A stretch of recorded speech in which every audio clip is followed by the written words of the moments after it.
Welcome to Ari Garber's People and Personality Show on MeetAdvisors.com. Ari and his guest will be bringing you education and insanity shortly. Good morning or good evening. I'm not sure when you're viewing our video. My name's Ari Garber. I'm the host of People and Personality here at MeetAdvisors.com. I am joined today by my guest, David Lord. David, thank you for being here. Good morning. Good morning. Great to be here. Thank you. This is a special day. David is kind enough to give me his time today, but it's a very special day for him. Tell us why it's such a special day for you. Well, 8 years ago today, my father passed away. And on that day, I spent some time alone with him, and he said something that I'll never forget. He said, "How's your book coming, David?" How is your book coming, David? Well, I finally got it done. and I've seen the advanced galleys, so I'm very excited. And I thought I was going to talk to you about your business and your career, but this is really exciting, and it's an encapsulation. So tell us about perhaps a little bit of your background, and then how it led you to write this book. Well, I grew up in a small town, and went on to school, became a school teacher. And through that experience, also my father was a plant manager. And my mother was very supportive, and so I really learned the importance of people, respect for the individual, and hard work. And over the years, through my experience working at Ford Motor Company and being a consultant, I started to see a pattern in different elements that I wanted to capture, and it was always frustrating getting with a client and trying to go over that. So I said, well, maybe I could just put them all together in a small book. And I spoke to my dad about it, but it seemed like every Christmas or every Easter, he'd always ask me how it was going. And that day when it was his last day that he was living, it kind of resonated, and here it was, and 5 years later, I still hadn't written the book. And so it was on Thanksgiving, I looked at my wife Lolo, and I said, I have to write this book. And I think it was July 4th when we got it done. And Excellent. It'll be 2 years this July. And now it's coming out. You were kind enough, and thank you once again, to bring me an actual physical copy, not just the PDF, which you had emailed in the past. And you inscribed it for me. What is the title of the book? The title is The Visual System of Work. And so we'll get into it in a minute, but you said something in your brief intro that is the reason I've sort of fallen in love with our relationship. You and I are both people-centric. We both acknowledge that it takes people to do anything. There's only so much automation that can be done. So tell us about your transition from people to visualization, because visualization requires people to interpret it. This is about your work. Well, as people, we have different perspectives. And I can see the world one way, and another person can see it differently. And when you get into a business, there's all different types of perspective. But the perspective that you see is usually what you feel is reality. And Will Durant said something very important. He said, if you want, what is wisdom? He said, to have 100% perspective of the whole. Well, how can anyone have complete perspective of the whole? But if you get your employees together and really listen to them, you can begin to get that collaboration. And one way to really accelerate that is to visualize your work. So before we went on camera today, David, you told me a fantastic story about one of your clients who does visualization in an incredibly transparent method or manner, which you almost never see. Can you tell us more about that? Because I loved it. Well, it really happened when I was becoming a certified coach for the great game of business. Okay. And it was on one of my trips to Springfield, Missouri.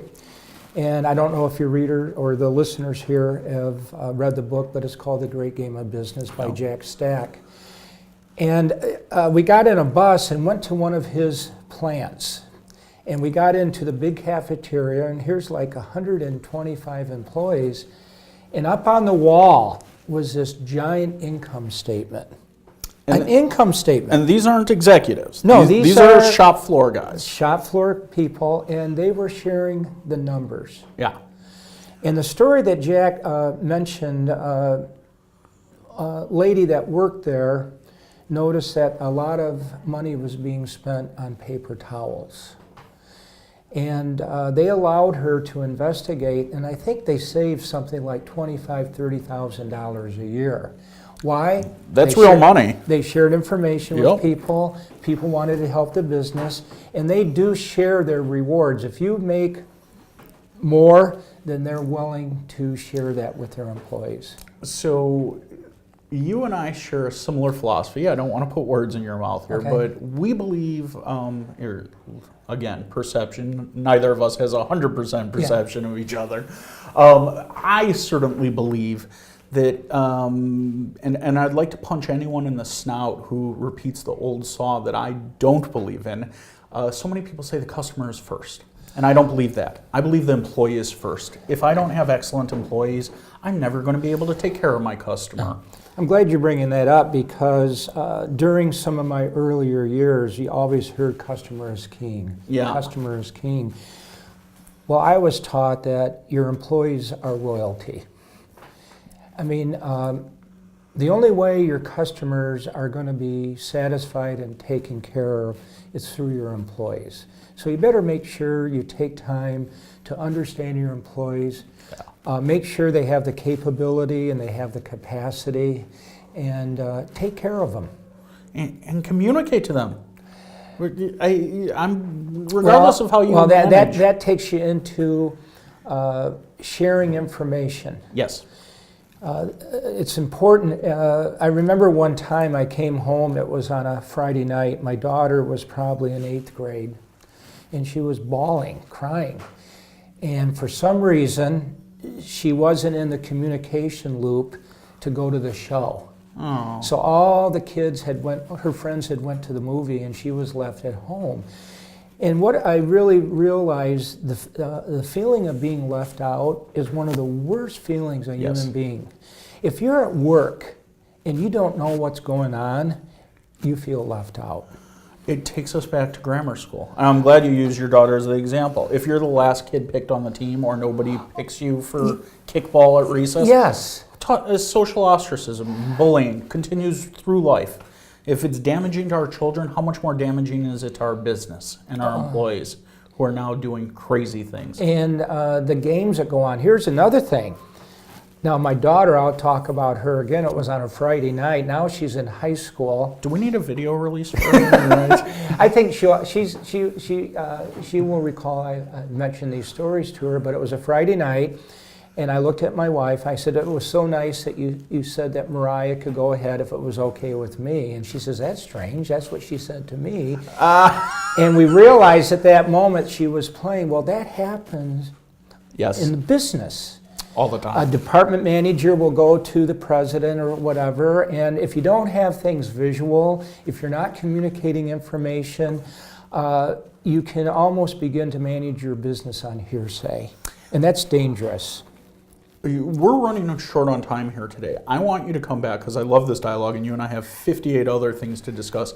One of my least favorite pieces of corporate business management, that end of the year budget renewal and how they blow out their business. And you and I have both been consultants. Yes. And we've both benefited from those end of the year contracts because they needed to blow their budget so it was renewed at the same levels. Can I extract a promise from you to come back and talk about that madness? Oh, yes. I would love to come back. Okay. So, again, it's The Visual System of Business is the title of the book. Visual System of Work. Of work.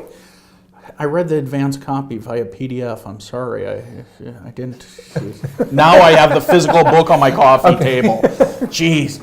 I will get it right and not thoroughly embarrass a dear friend in the future. No, you didn't embarrass me, all right. I will next time then. There you go. That's my promise. Okay. I have a traditional last question, and I'm popping this one on you. I didn't brief you on Okay. this. So this is my tradition on my show because, while I never really set out to be a media personality, I take the responsibility of it fairly seriously when possible. I have a platform, and I have watchers and subscribers that number in the thousands. So my traditional last question, because I do always respect my guests, particularly you, a friend and a guest, what is your favorite charity or philanthropy? Why do you support their mission, and how do we get in touch with them? Well, for the last 3 or 4 years, I've worked with an organization called Kids Hope Great. in Holland, Michigan. Well, they're really stationed in Zeeland, Michigan.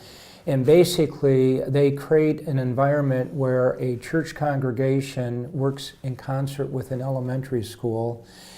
And the children of need, they hook up an individual from the congregation with that child, and they do a one-on-one, 1 hour per week. And what they found out, and there's research to back this up, that if you spend only 1 hour a week of quality time with the child, it will affect these 7 attributes of their person. Just one quality hour. And so that's an organization, and I think there's like 500 churches now. So there's a lot of young kids. You know, you think about that 1 hour. But I just, you know, how often does a boss or a manager or a supervisor spend A quality hour. time with their individual? And if that can only happen once a week or once a month. So, but that's an organization that I we support. will look into that, and considering how many friends I have at Herman Miller and Oh, Steelcase really? up in Holland and Okay. Zealand, I'm definitely going to ask around about that, and we'll see if we can find some local chapters here Herman in the Chicago Miller area. donated funds to create these flashcards, to help the counselor or the person in the one-on-one meeting. So just let you know that. Excellent. Well, then I'm going to ask them to send over a set. I'm having coffee with one of their innovation directors later this week. Okay. So I will ask her about that. David, it has been a pleasure, and I'm not going to do a formal goodbye. I'm just going to say, well, until next time, because I want to Okay. continue this conversation. We have things to talk about, including the lessons of business of putting new tires on your truck, and the importance of the receptionist, among other things. Okay. I'll see you next time. It's been a pleasure. Thanks Thank you so much for coming Okay. here. Ari Garber with People and Personality Show, joined by David Lord at MeetAdvisors.com. We'll see you next time. Thanks so much.